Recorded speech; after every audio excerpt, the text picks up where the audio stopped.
السلام عليكم ومرحبا بكم. ان شاء الله يلقاكم هذا الفيديو كامل بخير وعلى خير. اليوم ان شاء الله ما جيتكمش بوصفه، جيتكم بطريقه كيفاش نحضروا الطواجن تاعنا قبل رمضان. طاجين الفخار بيان سيغ، انايا هادوما كنت ديجا بينتهم في الماء 24 ساعه.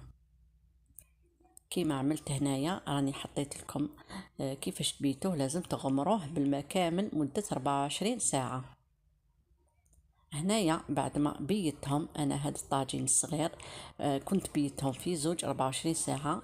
وهاد الطاجين الصغير كنت تاني بعد ما بيتو زدت له كاس تاع الماء في لاسيت تاعو في الطبسي تاعو، وخليته تشرب مليح. من بعد قطرته ونشفته ودهنته بالزيت كامل هو والخضار تاعو باش طيبت فيه هذا الطاجين. ما شاء الله شوفوا كيفاش محكوم داير له سيبور تاعو ويطيب ما شاء الله. اول مره انا نطيب فيها الطواجن.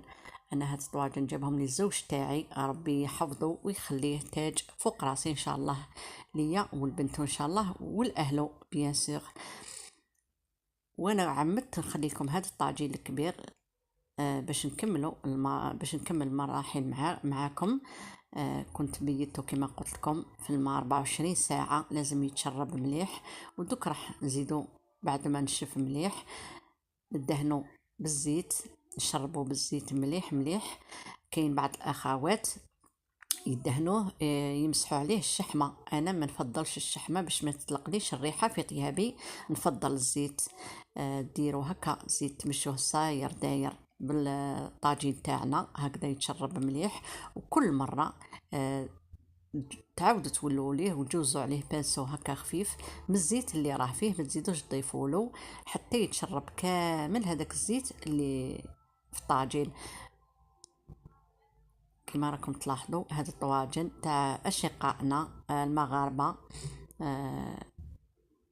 الاصل تاعو طيابهم يجي ما شاء الله، ويجي مجمر، وتجي المرقه خاطره كما يقولوا هما. طياب يجي معسل.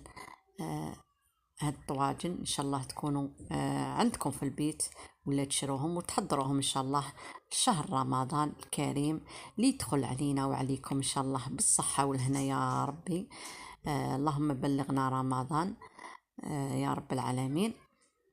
كما راكم تلاحظوا تبعوا الخطوات كيفاش تحضروا الطواجن تاعكم قبل ما طيبوا فيهم. نزيدوا ندهنوا الخطيوه تاعو تانيت من الداخل ماشي من برا، غير من الداخل هكذا باش يتشرب مليح مليح. وكي طيبوا فيهم استحفظوا عليهم خياتي. وكي نصيحة واحدة أخرى، كي طيبوا تعودوا تمرقوا في الماكلة تاعكم ماذا بيكم مرقوا بالماء يكون سخون، مديروش عليهم الماء بارد وهما سخونين راح يتشقق لكم.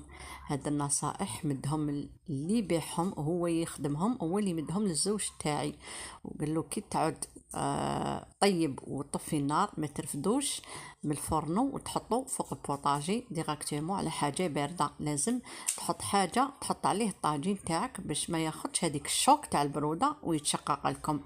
ونستحفظوا عليهم خياتي. هاد الطواجن كاين بعض الاخوات بزاف عندهم وطلبوا مني قالوا لي كيفاش نحضروا الطاجين تاع الفخار قبل ما نستعملوه. ان شاء الله نكون سفتكم ولو بالقليل. تبعوا المراحل ولازم كما قلت لكم خياتي ما تنساوش تبيتوهم 24 ساعه وهما في الماء، ما تسرعوش عليهم. من بعد زيدوا تضيفوا لهم كاس تاع الماء وتغطوه وتخليوه بجانب. كي تشوفوا هذاك الماء نقص فرغوه وخلوه ينشف باش تدهنوه بالزيت، وزيدوا خلوه ليله كامله باش تقدروا طيبوه فيه خياتي. نتمنى ان شاء الله راكم تبعتوا هاد المراحل خطوه بخطوه، وكما قلت لكم ان شاء الله يكون استفدتكم ولو بالقليل. وما بقى لي في الاخير غير نقول لكم ما تنسونيش بتعليقاتكم وتفعلوا زر الجرس والاشتراك باش يلحقكم كل ما هو جديد. سلام خياتي، خليت لكم ان شاء الله الصحه والراحه.